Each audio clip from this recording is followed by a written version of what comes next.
আমি এখন চলে এসেছি সুভাষপল্লী হাতিমোড়ের পেছনে তরুণ অ্যাথলেটিক ক্লাবে, যারা তাদের পুজো মণ্ডপে তৈরি করেছে মা বামাকালীর মূর্তি। কি অসাধারণ মূর্তিটি বানিয়েছে তারা।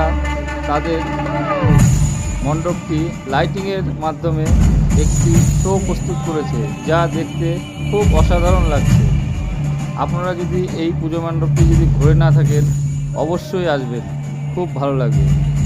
আমার এই সমস্ত ভিডিওগুলো যদি ভালো লেগে থাকে তাহলে অবশ্যই সাবস্ক্রাইব করে পাশে থাকবেন।